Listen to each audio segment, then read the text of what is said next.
दोस्तों अगर आप उत्तर प्रदेश से बीएससी नर्सिंग करना चाहते हैं तो फॉर्म रिलीज हो चुके हैं, काफ़ी टाइम हो रहा है और कुछ दिन बाकी हैं फॉर्म भरने के। तो अगर आपने अभी तक फॉर्म नहीं फिल किया है तो आपके पास अभी टाइम है, फॉर्म फिल कर सकते हो। तो वीडियो के एंड तक बने रहना। चलिए अब बात कर लेते हैं बीएससी नर्सिंग के बारे में। देखिए यहाँ पर बीएससी नर्सिंग का नोटिफिकेशन है, ओपन हो रखा है।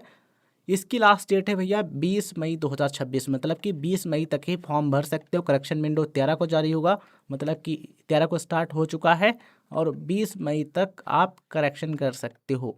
अगर कोई फॉर्म में दिक्कत होती तो वैसे करेक्शन करने की ज़रूरत नहीं है। एडमिट कार्ड आपका 30 मई को आ जाएगा और 6 जून को आपका एग्ज़ाम होना है और रिजल्ट आपका लिखा है 2nd वीक ऑफ जून, मतलब इस डेट तक इस वीक में जारी हो जाएगा। चलिए फटाफट बात कर लेते हैं, देखिए कौन कौन से कॉलेजेस पार्टिसिपेट कर रहे हैं। तो इसमें देखो जितने भी गवर्नमेंट कॉलेज हैं एफिलिएटेड किससे, एबीवीपी में, मतलब कि अटल बिहारी वाजपेयी मेडिकल यूनिवर्सिटी जो है इससे एफिलिएट जितने भी सरकारी नर्सिंग कॉलेज हैं या फिर प्राइवेट नर्सिंग कॉलेज हैं बीएससी नर्सिंग वाले, वो सभी इसमें पार्टिसिपेट कर रहे हैं। मतलब कि उनमें आप एडमिशन ले सकते हो इस एंट्रेंस एग्जाम को दे करके, जो सीएनईटी का एंट्रेंस एग्जाम इसको दे करके। इसके अलावा SGPGIMS लखनऊ ये भी पार्टिसिपेट कर रहा है। KGMU लखनऊ, राम मनोहर लोहिया वाला जो कॉलेज है ये लखनऊ का ये भी, और यूपी मतलब कि Uttar Pradesh university of medical sciences Saifai Etawah, इसके अलावा LLRM मेरठ, ये सभी कॉलेजेस पार्टिसिपेट कर रहे हैं। ठीक है, इस एंट्रेंस के थ्रू आप इनमें एडमिशन ले सकते हो। तो यहाँ पर देख लेना ऑल गवर्नमेंट, मतलब कि जितने भी कॉलेज सरकारी हैं नर्सिंग के और ये जो यूनिवर्सिटी है इससे एफिलिएटेड हैं, जुड़े हुए हैं, उन सभी में भी एडमिशन ले सकते हो।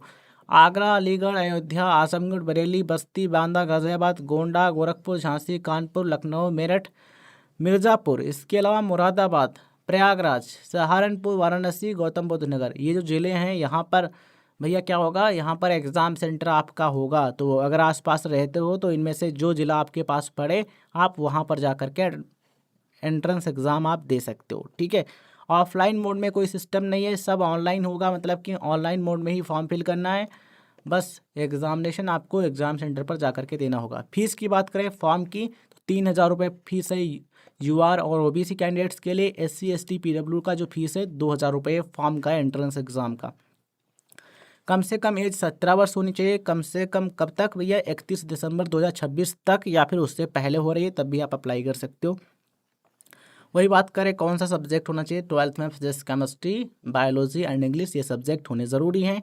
यहाँ पर देख पा रहे हो बिल्कुल क्लियर मेंशन है। और परसेंटेज की बात करें भैया तो लिखा है देखो, ए minimum of 45% marks in physics, chemistry and biology, मतलब कि फिजिक्स, केमिस्ट्री, बायोलॉजी तीन सब्जेक्ट के मार्क्स मिला करके कम से कम 45% हो रहे हैं तो आप एलिजिबल हो।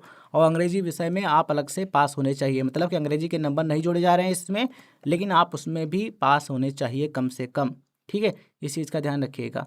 SC ST कैंडिडेट्स हैं या फिर OBC कैंडिडेट्स हैं, उनको 5% की छूट मिलती है, मतलब कि वे फिजिक्स, केमिस्ट्री, बायोलॉजी में उनके अगर 40% नंबर हैं तब भी वे अप्लाई कर सकते हैं। इसके अलावा NIOS वाले, स्टेट ओपन वाले, वो भी अप्लाई कर सकते हैं मान्यता प्राप्त कॉलेज से किया है तो। ठीक है, और जिनकी भैया शादी हो चुकी, विवाह हो चुका है, वो भी अप्लाई कर सकते हैं, मतलब कि जो मैरिड कैंडिडेट्स हैं आल्सो एलिजिबल, है ना। चले यहाँ पर हम बात कर लेते हैं दोस्तों कि एडमिशन जो है ना वो गवर्नमेंट कॉलेज को लेकर कुछ नियम अलग होता है। वो क्या है देखो, for admission to government nursing colleges the candidate must be a domicile of Uttar Pradesh. वही सिस्टम है जैसा कि JNM में बताया गया है कि गवर्नमेंट नर्सिंग कॉलेज में एडमिशन लेना है तो उसके लिए यूपी का डोमिसाइल होना ज़रूरी है, मतलब कि निवास प्रमाण पत्र, मूल निवास प्रमाण पत्र यूपी का आपके पास होना चाहिए। और भैया अगर तुम दूसरे स्टेट के रहने वाले हो या फिर यूटी के रहने वाले हो, मतलब भारत के ही रहने वाले लेकिन दूसरे स्टेट के, तो आप अप्लाई कर सकते हो, प्राइवेट कॉलेज में एडमिशन ले सकते हो। गवर्नमेंट के लिए डोमिसाइल होना ज़रूरी है, ये चीज़ यहाँ पर मेंशन है। ठीक है, चलो ये प्रोसेस देख लेते हैं। देखो सबसे पहले रजिस्ट्रेशन करोगे, फिर login and application form filling करोगे, फिर personal information, address, educational details भरोगे, सेंटर, सिटी प्रेफरेंस, मतलब कि कहाँ पर आपको एग्ज़ाम देना है वो आप फिल करोगे, लाइव फ़ोटो कैप्चरिंग होगी, फ़ोटो अपलोड करना होगा, सिग्नेचर एंड वेरिफिकेशन सीट, ये जो है ना वो वेरिफिकेशन सीट होती है, इसके बारे में यूट्यूब पर वीडियो देख लेना, मिल जाएगा। ठीक है, लिखना CN80 वेरिफिकेशन सीट, कई सारे वीडियोज़ अपलोड हैं, कई टीचर्स ने बताया है। फॉर्म प्रीव्यू करके मतलब कि देख सकते हो क्या क्या हमने फिल किया, फिर फीस सबमिट करोगे, फाइनल फॉर्म सबमिशन करोगे, ये प्रक्रिया आपकी कंप्लीट हो जाएगी। फिर आपको वेट करना है एग्ज़ाम डेट का, उससे पहले तैयारी आपको करते रहना है। ये डॉक्यूमेंट आप देख पा रहे हो, ये बिल्कुल रेडी रखने हैं।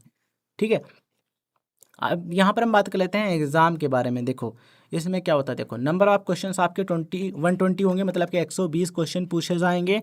1 नंबर का एक क्वेश्चन है, मतलब कि 120 नंबर का आपका पेपर होगा, कोई भी नेगेटिव मार्किंग नहीं, सबसे बढ़िया बात है। बहुत से एंट्रेंस एग्जाम में नेगेटिव मार्किंग होती है ना, तो उसमें क्या होता है, स्टूडेंट्स के नंबर काफ़ी कट जाते हैं, जबकि यहाँ पर ऐसा नहीं है। तो अच्छा मौका है आपके पास, भले ही थोड़ा एंट्रेंस एग्जाम की फीस ज़्यादा है, 3,000 रुपये, 2,000 रुपये है ना।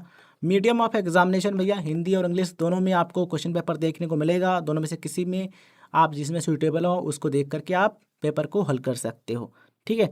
नर्सिंग एप्टीट्यूड से 20% क्वेश्चन, फिजिक्स से 20%, केमिस्ट्री से 20%, बायोलॉजी से 20%, इंग्लिश से 20% जो क्वेश्चंस हैं वो देखने को मिलेंगे। 12th स्टैंडर्ड मतलब कि इंटरमीडिएट लेवल का जो क्वेश्चन है देखने को मिलेगा, इस चीज़ का ध्यान रखना। और यहाँ पर परसेंटाइल देख पा रहे हो, ये परसेंटेज नहीं है, परसेंटाइल होता है, वो आपके एंट्रेंस रिजल्ट में लिखा होता है, ठीक है।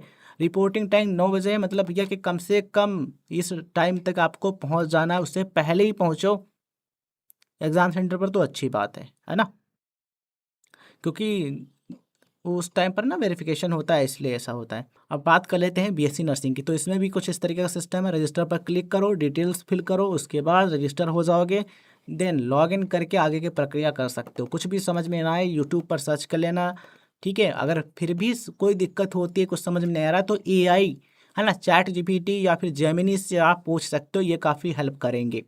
उम्मीद है वीडियो जानकारी आपको पसंद आई होगी। वीडियो जानकारी आपको पसंद आई तो वीडियो को लाइक कीजिए, शेयर कीजिए, और चैनल पर नए तो सब्सक्राइब करके नोटिफिकेशन बेल ऑन रखिए। आपको किस टॉपिक पर वीडियो चाहिए वो आप बता सकते हो। धन्यवाद, जय हिंद, जय भारत।